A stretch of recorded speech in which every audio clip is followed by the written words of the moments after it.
money was tight growing up. My parents they always lived paycheck to paycheck. My mom actually owned a business. She owned a daycare out of our house. And so she was an entrepreneur. And then my dad worked as a janitor in our high school. So we always lived paycheck to paycheck. And then my mom actually passed away when I was 16 from cancer. So I think that's part of the reason why we lived paycheck to paycheck, which is because medical bills and all that stuff, growing up. And so I never had anyone teach me about money. I never had anyone teach me how to apply for student loans and, do different money things. I just kind of winged it. And then as soon as I turned 18, I grew up in a really small town. And then as soon as I turned 18, I was like, all right, everyone knows my whole life story. Everyone knows everything about me. I need a fresh start. So I packed up my cart and moved to Florida and was just on my own in Florida and just, got a job and went to like a trade school and was working at a grocery store and doing different things, but never really had a lot of money and lived paycheck to paycheck then had my car repossessed at one point, power turned off multiple times. I ate like spaghetti and Parmesan cheese and butter for like 2 years straight every night for dinner, mostly because it was cheap and delicious. And so just money was super, super tight for me all through, my college years and even after. And just, it was a struggle. And was that true for like your whole extended family as well? Was that like, just kind of your direct, like your parents, or do you feel like that was just, you didn't have anyone to even look at role model wise deeper in the family as far as somebody who's kind of putting things together? I did, but I was too embarrassed to ask. Like I had, I have an uncle that's a software guy and, super smart with stocks and super smart, but it was just super intimidating. Like, I don't want him to know that I'm struggling. Like, I don't know. And then I have an aunt that's, very well off as a nurse. And she actually recently found my YouTube channel a couple of years ago and she started watching some of my videos and she was like, Kelly, I never knew any of this. Like, you should have called me. Like, I would have helped. And I was like, my ego was too big at that time. Like, I wanted to do it on my own. I didn't want any help type of thing. Like, I don't even know if I would have accepted it, But I also think like as much as it sucked, like it really helped to set me up for who I am today. And, I really think that is really helping my journey now. And it also helps me to relate to people and helps me to help other people. Like, y'all, I've been there too. I'm not talking from a high horse. Like I've struggled. I understand. Like, you can get through this. If I can, you can as well. So when you were in that struggling period, was it due to overspending? Were you not making enough money? I know you mentioned you got stuff repoed, you were living paycheck to paycheck. Was that just a direct result of like, okay, I'm literally making $8 an hour at this job? Or was it, oh, Kelly, I am buying this new car. I have this expensive rent. I'm maybe going out more than I should. It was a combination. I live in South Florida, which South Florida is pretty high cost of living. So, rent's expensive down here, things are expensive. Definitely had a lot of those higher bills. I did buy a new car. I had a Ford Focus that I drove down here and the fuel pump went on the drive down. And so after that, I was like, I want a new car, no problems. Didn't understand like buying a car that's like 2 years old and, the value of that. But I also spent more than I should have. Like if I had $20 extra in my bank account, that was $20 to go to Marshall's and buy a cute top or do whatever I wanted. So I definitely didn't budget my money or know anything about budgeting so I definitely spend more than I should have. But I was also making, a little bit above minimum wage as well. And what was that moment? Like, I feel like a lot of people just have this really iconic kind of aha moment where they start to think, I've got to take control of this. I want to get smarter about this, whatever it is. Like, what was that for you that made you make a change where you started to focus more on like what was important to you and put things together and to strive to, push for that gap between your earning and your expenses? It's really funny. It actually is because of YouTube. And I started following a little bit of Dave Ramsey. And then I started finding some other YouTubers that were as well. And I became obsessed with their videos. And so obsessive. And like, I would literally watch for like 6 hours straight, like didn't turn on my TV. It was just like YouTube videos and like just obsessing over just these different money topics. And like, this was like the first time I ever really learned about money. So it was super new to me, super eye-opening. And I was like, holy cow, like I could do this. Like I could get out of debt. I could, like this is possible. And it was exciting. And I remember like cash envelopes for the first time. And I made all these envelopes and it was just so exciting. And then I was like, okay, you need to keep some of this money in the bank. Like this isn't wise here. And then right from there, like 2 months later, I was like, I'm going to start a YouTube channel. If they can do it, I can do it. And so then it was also like, all right, I'm showing my real budgets on my YouTube channel. Like I showed raw numbers. Like if I'm going to be spending $30 that I shouldn't be spending, I'm going to have to talk about it on my channel. I don't want to do that. So that helped keep me accountable.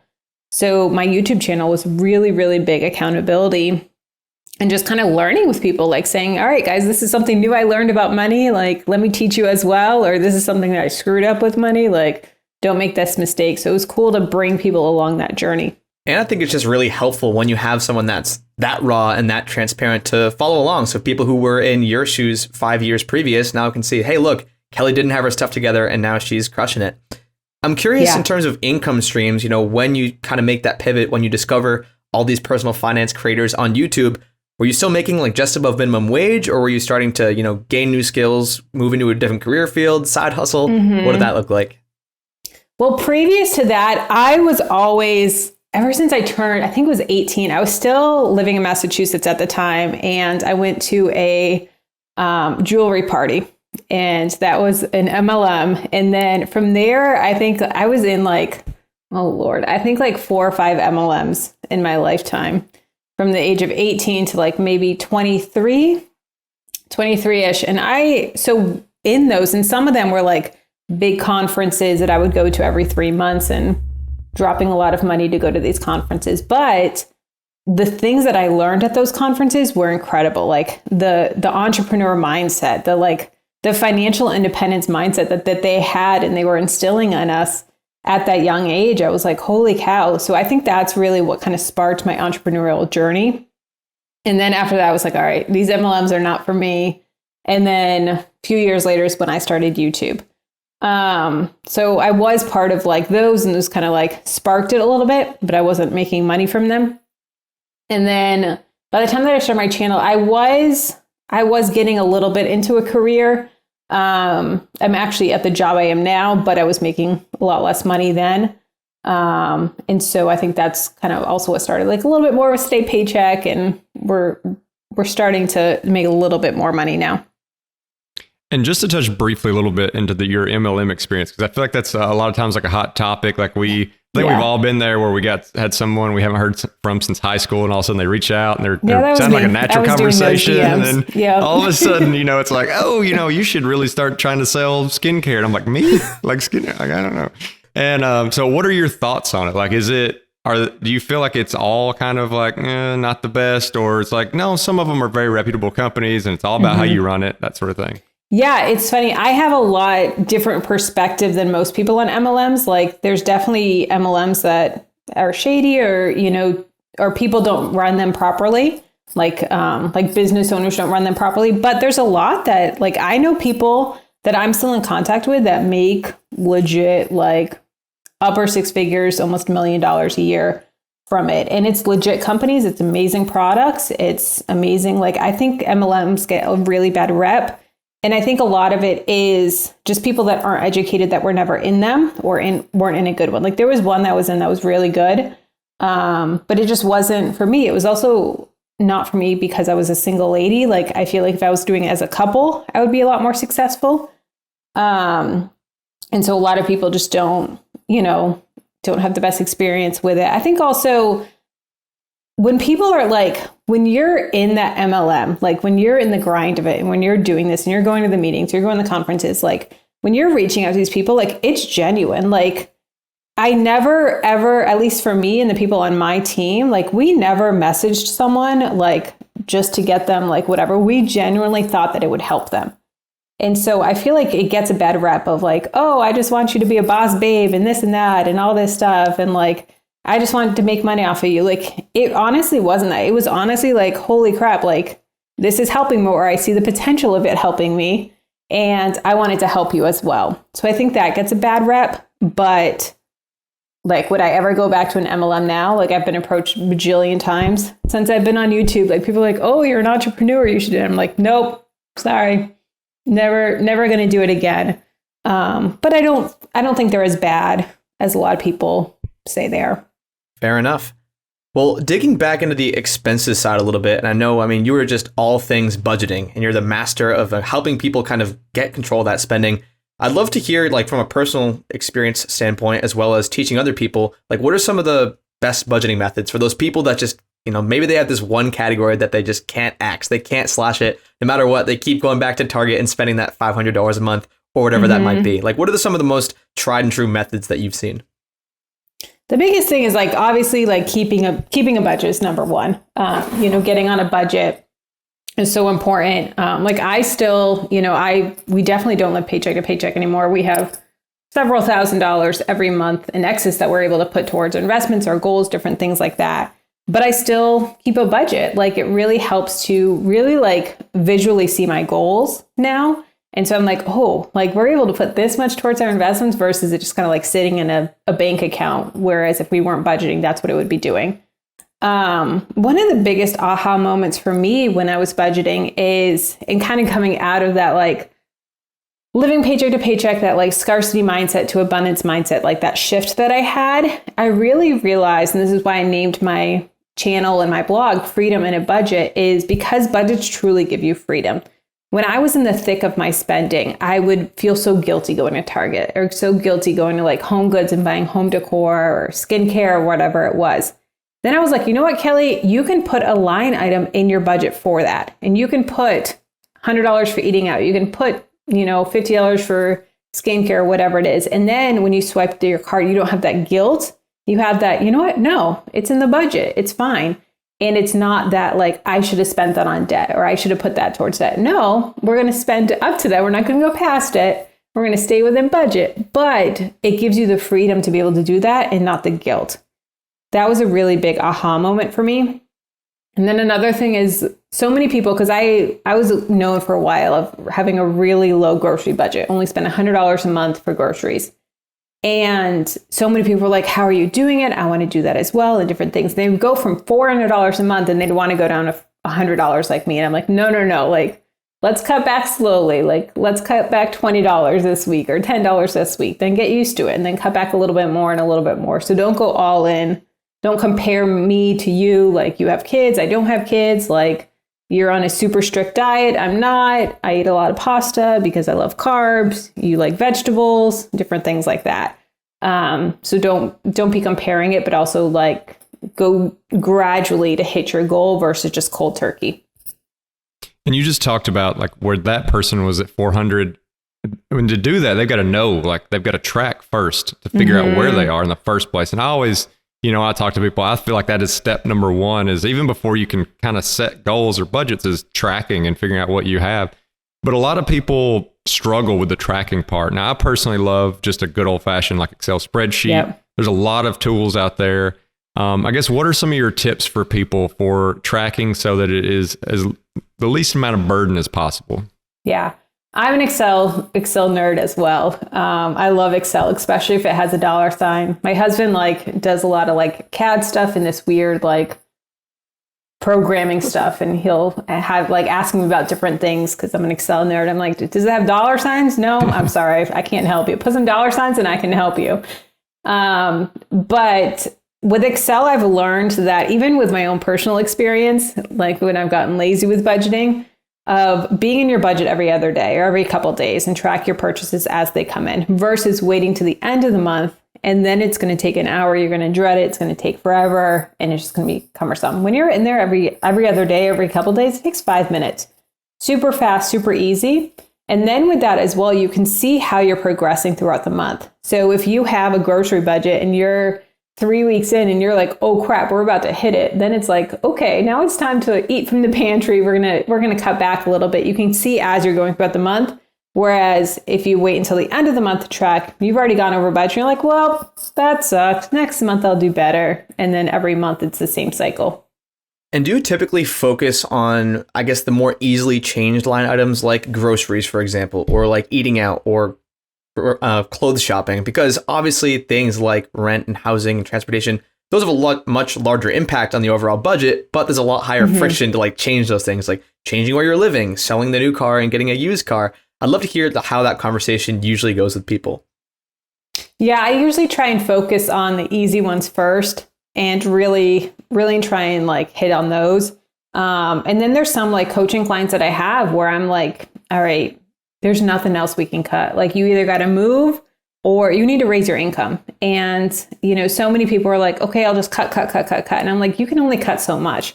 And I had that mentality for a while, like just turn back. It's okay. Like when I would talk to the people, like, just no, you can cut your spending, you're overspending. And then there's some people I look and I'm like, y'all cut, like there's nothing else. You got to increase your income.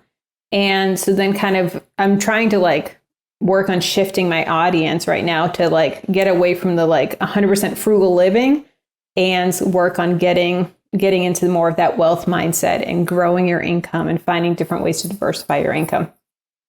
And you talked about the fact that you've grown your income and now you said, you know, you'd like to kind of swap gears a little bit to move into that mindset. What are some things you're telling people when they're like, well, yeah, of course, I'd love to make more money, but like, how do I make more money? Yeah, it's so cool. Like just how I've been able to bring people along my journey. Like people are like, oh, you know, I want a side hustle or I want an online business or I want this. And I'm like, guys, like 2020 taught you, like, number one, you can't rely on your day job. Like we got a $20,000 pay cut between my husband and I in 2020 because of everything that happened. And so thank God we had my business and that we were able to sustain and we didn't really feel too much of an impact, but there's so many people that did. And so, especially with the internet nowadays, like I'm like, there's so many ways to make money online. Like you can go out, you can DoorDash, Rover, do whatever you want to make extra money, babysit, those like old, like traditional side hustles. But there's also so many online side hustles, like, you know, even creating digital products or starting a YouTube channel, starting a blog.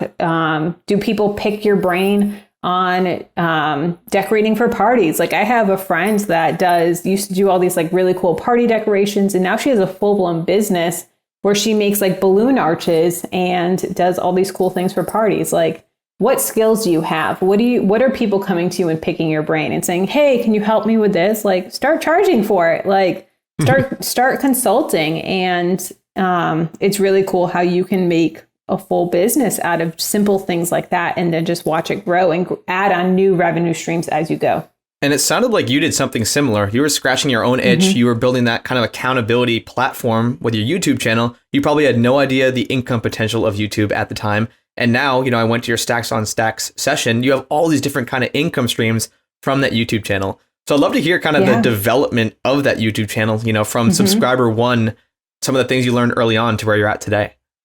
Yeah, it's been such a cool journey. And like a lot of people, when they start YouTube, they're like, I just want it as a hobby. Like it was a hobby, but I also saw other people making money. So I was like, okay, I'm not starting this just as a hobby. I want to make money from this. But when I started my channel in April 2016, so I've been on YouTube for 5.5 years now, we were grandfathered into monetization. So now you have to reach monetization. You need 4,000 hours of watch time, 1,000 subscribers. I didn't have to do that. So I was making money from day one. Like it wasn't a lot, but it was something. And then as my channel grew, I started adding on new things like affiliate marketing.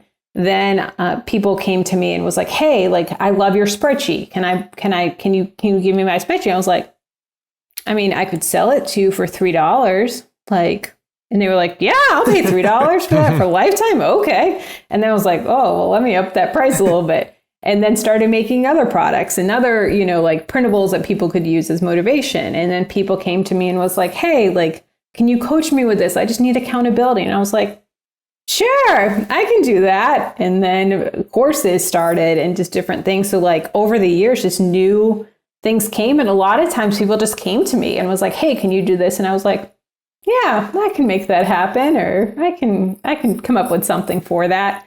And so it's cool just how it's progressed over the time. And I just hit $100,000 in revenue this past month. And I thought back and I was like, holy cow, like this is crazy. Like, did I want to hit 100K in revenue last year alone? Yes. Did that happen? No.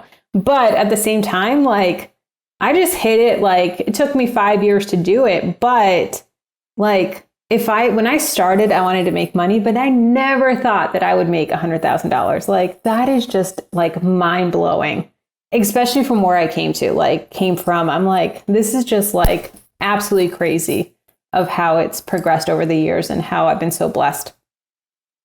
And with our personal investments, and when you think about compounding interest, a lot of times it's hard because you're just seeing the beginning, you're seeing the small growth, and it's hard to stick in there. I imagine this YouTube growth was similar, where it's going, and if you look real close, it's looking just like little small increments, but you zoom out a little bit and it's got that curve to it. Is that the way your growth was? Was it kind of like slow for a while and then all of a sudden it just took off?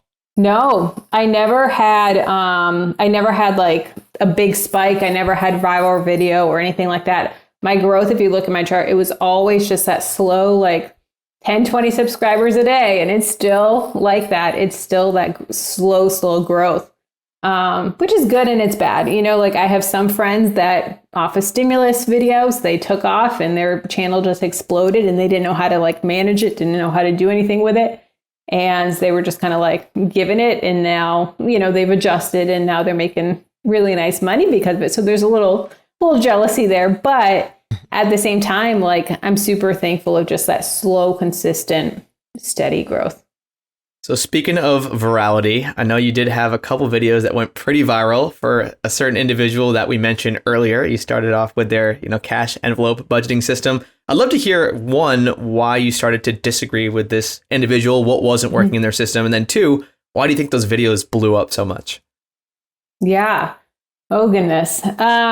So the video that you're obviously referring to is why I stopped following Dave Ramsey. And my channel started as a Dave Ramsey channel. Like it was through and through about his baby steps and, cash envelope system and all of the things. And I was following it to a T,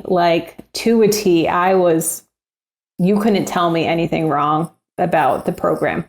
And then as I kind of went through and I started hanging out with other YouTubers and different things and started hearing more about the FIRE movement and different things and how they didn't necessarily agree with Dave. I was like, what are you talking about? And then I really just started listening and I was like, holy crap, like, yeah, that's true. Like, oh, okay, yeah. I really wish I didn't stop investing all throughout my debt-free journey and just, even if it was $100 a month into an index fund, like I would have been a lot wealthier now if I had done that type of thing. So kind of just started like picking apart part of his program. And I was like, I don't agree with that. I don't agree with that. Now, do I think like at the end of the day, like the basis of his plan, I think it's awesome for people that don't know anything about money. People like me that were so in debt and just so like clueless about anything budgeting, I think it's awesome for. Once you get debt free or, almost to debt free, I think most people graduate away from Dave Ramsey. Like I don't agree with his investing methods. I don't agree with paying off your house early necessarily. Some people do, some people don't, but I don't like right now we're not trying to pay off our mortgage early. We're trying to buy investment properties. And so, that would be something that he would be against. And so different things like that of like building wealth. Do I think you can become a millionaire off of him? Sure. Do I think you can become a millionaire a lot faster? Yes. And so that's kind of the approach. So I did a video because a lot of people were asking me like, Kelly, like you used to be this, now you're saying some other things, like what's going on? What are your thought process? And so I just did a very honest video of why I stopped following him, of like, this is what I don't agree with. And this is kind of like, I was super respectful. I even said like, I've met him a couple times. I've been invited out to his studio. Like I have no disrespect for him. I'll always credit my debt-free journey to him and just kind of laid it out. And the video, it's one of my most popular videos, but it never had that like crazy spike like that, never a viral spike, but like it definitely got more views than any other video of mine. And it turns out the video ended up getting promoted for like 6 months right next to his videos on YouTube. So people would be watching the Dave Ramsey show and watching his videos, and then my video would pop up right there. So all of the comments that I got were all his diehard fans, which they would just tell me how much of an idiot I am and I didn't understand the program and this and that. I'm like, y'all, go back to my old videos. Like I understood the program, and their thought process is like, if I don't agree, then I don't understand. And I'm like, you know what? I used to have that thought process. Like I used to think that about credit cards. Like you just don't understand the science of swiping, that you spend more when you're swiping. And now I'm like 100% credit cards. And so it's funny just like listening back to them. I'm just like, I see where you're coming from. Yep. but it is what it is. So I ended up making a follow-up video on the pros and cons of Dave Ramsey and just saying, hey, like, got some hate. I even read some of the nasty comments in the video, like with their screenshots, their username, everything, calling them out. And then I just did it like, these are the pros of Dave Ramsey. These are the cons of Dave Ramsey. Like, this would agree with, this is what I don't agree with. Super respectful. So what I do is, and I made a canned response in YouTube. So now anytime I get a hate comment, I just say, have you watched my video of the pros and cons of Dave Ramsey, and link the video. And so then they'll comment back and be like, I'm not watching that video. You're stupid. And then like 10 minutes later, I'll get a comment on that video from them. And we're like, oh, curiosity got you, huh? So I think a lot of the fact that it went quote unquote viral is because it got so much hate, which got a lot of engagement, which means YouTube continued to pushing it out. Like YouTube saw, okay, if we promote it to Dave Ramsey people, they're going to watch it. They're going to comment on it. We like comments. So that's why it stayed in front of his audience for so long. Yeah, I mean, I think the Dave Ramsey piece is such an interesting one because obviously it has such a reach. And then it's also, it's so rigid. And I think a lot of times with personal finance, the reality is that it is so personal and that there is so many different decisions you have to consider. But in kind of his, formula, there's not too much like decision making. It is very rigid. You can just follow it and that's all you do. Do you think that maybe that is part of why it has such a deep following? Because if you meet people who are really into it, like you said, you cannot disagree with one thing that man says, or else look out, the pitchforks are coming. I mean, I can see it being that, and I can also see it being a part of, like people feel like this man saved my life, or this man completely changed my life. Don't you dare say anything bad about him. I just wonder if you could talk a little bit about why you think that is it, that people are so entrenched in his views.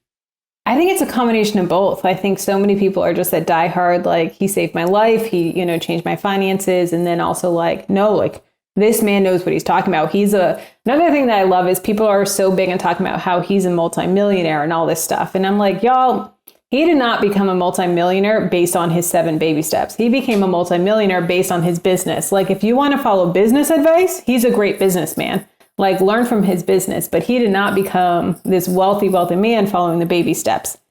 And that's why I said earlier, like, you can become a millionaire, but you're going to become a millionaire faster, other revenues and entrepreneurship and investing in different things like that. Another thing that I tell people is you have to understand, like, Dave is speaking to the masses. And with credit cards, like, he cannot come to me and say, Kelly, you know what? You've been through my program. You understand your spending habits. You've understood credit cards. You've tried cash envelopes. You tried this. You know how to spend with that. Or you know how to swipe without spending. You can use credit cards. He can't come to me and say that, because then the neighbor down the street is going to be like, Dave said Kelly can use credit cards. She can use them. I can use them. He has to be so blanket. No, credit cards are the devil. No, we're not, investing while we're paying off debt. No, we're not doing these different things. Like, because it's part of his brand. And like, I wonder now, like, different people, like, I wonder, like, Rachel, like, do you agree with every little thing that he says? Like, Anthony, like, now that you're away from it, like, what do you agree with? What do you disagree with, type of thing? Like, do these, like, personalities, do they agree with every nitpicky thing, or are they just so, like, entrenched in it, like I was, that they're like, yeah, like 100%, that's what it is, type of thing. But it's definitely interesting of how he's quote unquote brainwashed, or, just gotten people to believe it. It's pretty crazy. It's like a religion to some people. I think I've heard that analogy quite a few times. In terms of content creation, obviously this seems like a pretty good catalyst for watch time, getting more subscribers, whether they hate you or they don't hate you. In terms of content strategy, I'm sure it's shifted a lot since 2016 when you started making those first videos. Whether it's YouTube, or I'm sure this can kind of go and spill into other areas like blog posts or podcasts, or whatever. What are some of those early lessons or some early tips for people who are just getting started out creating your content? It's challenging. It's hard because, like, as a creator, there's so many things that I want to talk about, or I want to, do. And like there's so much like strategy with YouTube. You got to niche down. You got to do this. You got to, like, speak to the algorithm. And there's so much part of that, of like the technical side of YouTube. But then there's also like the side of YouTube, or the side of any, podcast, blog, whatever, of what your audience wants. Like, there's videos that I want to do, and I'm like, this would be such an amazing video. This would be so great. And then my audience doesn't want it. Like, they just want the frugal the frugal, how to save money, how to do this. And so I remember for a long time and I brought them along my investing journey of like saying, hey, like, all right, we're learning about investing. Like it's something that now that I'm debt free, that I feel comfortable in learning. And so I kind of brought them along that journey and was like, all right, this is what a dividend is. This is what this is. And just kind of bringing them along that journey. And it flopped. Like people did not want to hear it. Like they just wanted that same old how to save money stuff. So it's hard of like doing what I want to do and what the audience wants to do. Because at the same time, like you want to get views, you don't want to like just let your channel die. But at the same time, you want to talk about what you want to talk about type of thing. So it's definitely a sensitive way of bringing them on. Now I'm trying to talk more about entrepreneurship and growing your income. Like let's get away from this frugal mindset of like save, save, save, save, save. Like, yeah, saving money is awesome, especially if you're paying off debt. But like, let's grow our income. Let's work more towards building wealth. So it's been a slow journey, but something that like I'm much rather talk about that than just saving money and paying off debt all the time. And that's what I was just about to ask. I mean, if people have kind of, you know, almost typecasted you as like, I go to Kelly for frugal stuff. Yes. I go to somebody else if I want to talk about vacation spots, or somebody else if I want to talk about 401ks. Kelly's my frugal person. Yeah. For you as the content creator, and I mean, I hear you saying that you're wanting to branch out some different things, but you know, you're 5 years into this now. Like, how do you keep from getting burnt out on talking about how to save money? I probably shouldn't be saying this, but I will. Like, as much as like, there's some times where it's like not born out, like it's just like boring, like it's not challenging to me, but at the same time, like it's easy. You know what I mean? Like when I was doing the investing stuff, it was a lot harder because it was a lot more research that I had to do. And like, especially with investing, like if I teach someone how to pay off debt, or I'm helping them pay off debt, or like the snowball versus the avalanche, like what's the worst that can happen? They pay off some debt. Oh, too bad. Like, okay, you know, they paid off their balance versus they paid off the high interest one. Sorry, you still paid off debt. With investing, like you can really like not mess with someone's money. Like I'm not a financial advisor. I'm not giving, you know, financial advice, but you can really say some wrong things and also tick off a lot of people.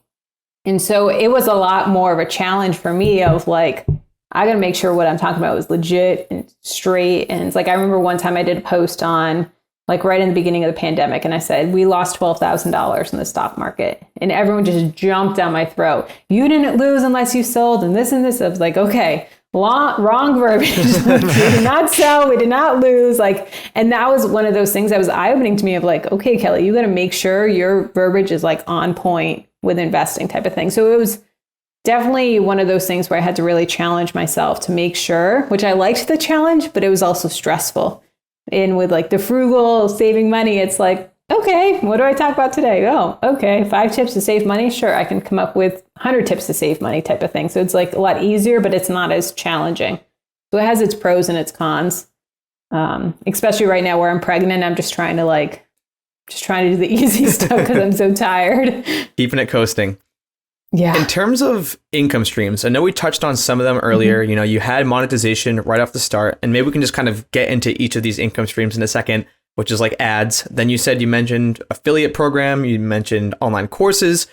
You know, I guess we could maybe just dig into each one individually and like how you're making money from that, explain it from a high level, and then maybe we can get in percentage, like the pie chart after that. Yeah. So I'm trying to think now. I should have had these numbers up, but number one is affiliate marketing. That's the majority of my income. That's probably 40%, I would say. 40% of my income is affiliate marketing. So, you know, me referring products or apps and services, different things like that. And then the company will pay me. So that's number one. The next from that is Adsense. So that's what I make from my blog, the ads that run on my blog, and then also my YouTube channel. And then from there, I would say probably digital products is next. So that printables, Excel spreadsheets, Excel templates, different things like that. And those I sell both on Etsy, and then I also have them on my website as well in my WooCommerce shop. So I have the same exact thing both places, and they just both get different traffic. Then I have courses. I have 2 courses. I have an entrepreneur course teaching people exactly how I built my business. It's called Dreamer to Profitable. and, how I started it and how you can do it in not 5 years like I did.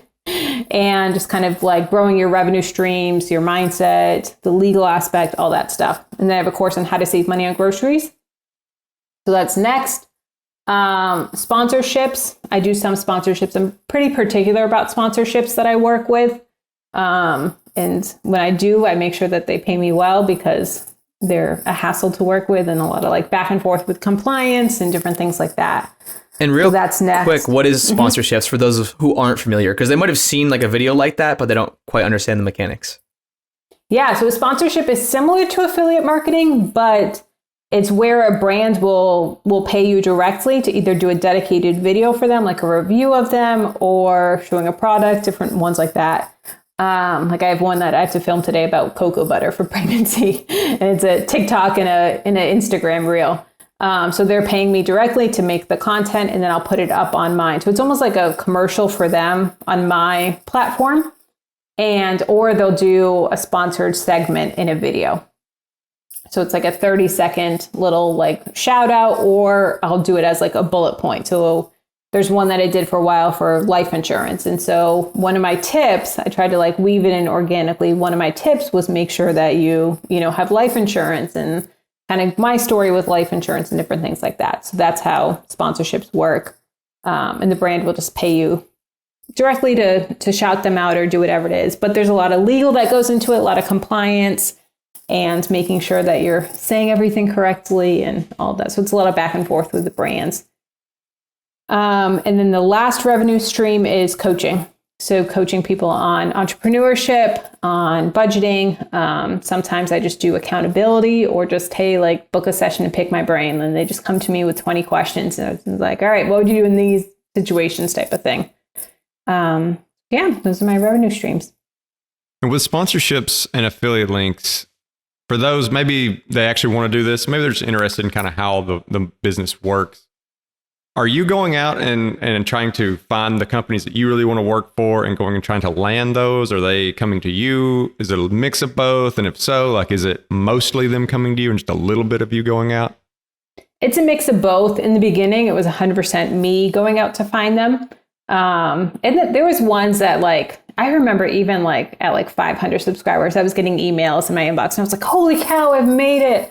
This is amazing. But they were like, not about my brand at all. Like they were like, can you review this sheet set or, this sheets for $200? And I'm like, y'all, I have a frugal crowd. Like they are not paying $200 for sheets. Like I would get laughed off if I did this. So you get a lot of like just random or like brands that like these weird jewelry things from like India or different things like that.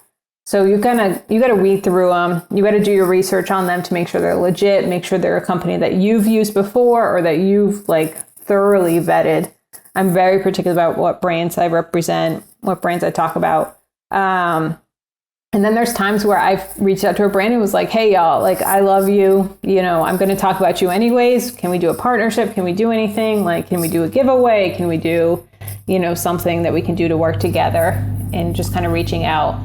I would say now it's probably, they probably reach out to me more and I just kind of had my set, like I have an Excel spreadsheet where I keep track of all of my brands and everything and all the links and everything. And I just kind of go through that, or I'll use like affiliate dashboards, different things like Impact, CJ, those where I can go and pull links from. But I pretty much my core now, and then I'm slowly adding new ones. And as your business starts to scale, obviously with scale and more income and more subscribers comes more work and more responsibility. Are you thinking strategically about scaling, like bringing people on to, maybe for certain pain points in the business, things that are taking you a ton of time? Like maybe previously you did all the editing for your YouTube videos. Now you have an editor. Just kind of curious how that's kind of progressed over time. Yeah, I've hired in the past. I've had a couple of virtual assistants that just didn't work out. So now I'm just back to a one-man show. I do have my husband that does all my website stuff for me, on my coding and stuff, which is good and bad. Like it's good that it's, free, but bad because he's really busy and sometimes it takes him 2 months to get something done. Whereas if I hired, I'd be like, y'all, we have a deadline here, where is this type of thing?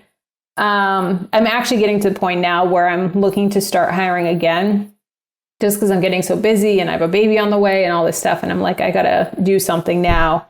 So I'm kind of going back. I was going to start hiring someone to edit, which a struggle is of finding these people, like of doing tasks that you should hire someone versus tasks that you like. So for instance, I love editing. Like it's a thing that I can do on my couch with my hair up, no makeup. Like I can just edit in my pajamas type of thing. I don't have to be camera ready, but it is time consuming. And so I'm like, is it something I could be, or should I hire out the things that I really don't enjoy doing? What's going to be the best for my business?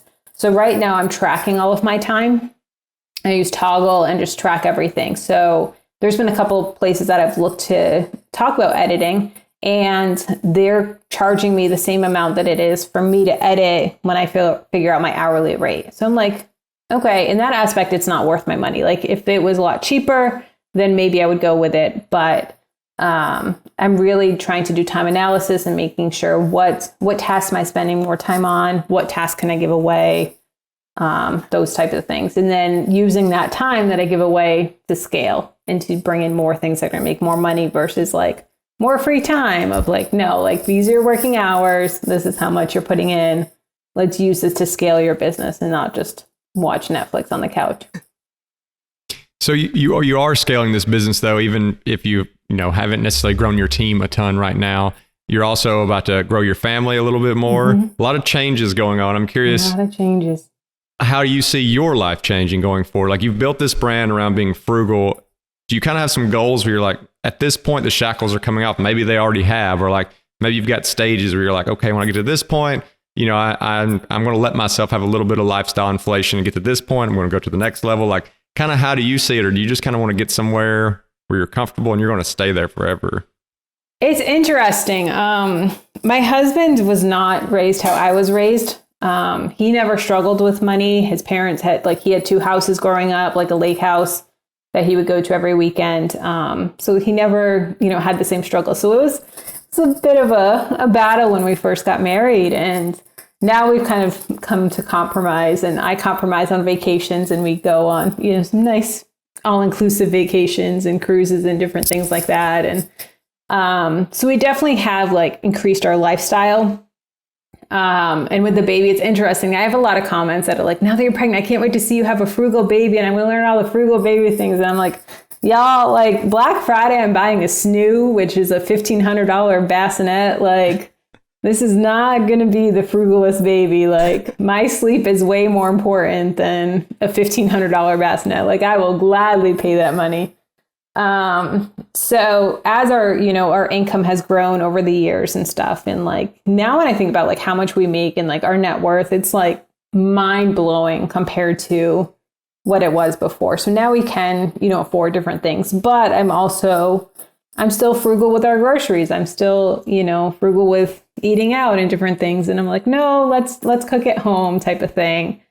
So there's definitely, I feel like there's always going to be aspects of frugality, especially coming from that past, where I have it. Like, I feel like it could all be just like the rug could be pulled from under me at any time, like all of it could go away. And so I kind of feel like I have that in the back head, like, no, we got to keep saving and this and that. And like, so it's like, it's hard to break that mindset of, is it okay to keep on, growing our lifestyle? But then we also have big goals. So like we want to get into investment properties and other ways to build our wealth that way, and putting more and more into investments. Awesome. Well, a lot of stuff going on over there, Kelly. And for those who want to follow along with your journey, who want the best budgeting tips, sounds like you're going to be getting into rental properties, entrepreneurship. You have these courses. Yeah. Where is the best place for them to do that? Yeah, absolutely. So my YouTube channel is Kelly Ann Smith. My blog is freedominabudget.com.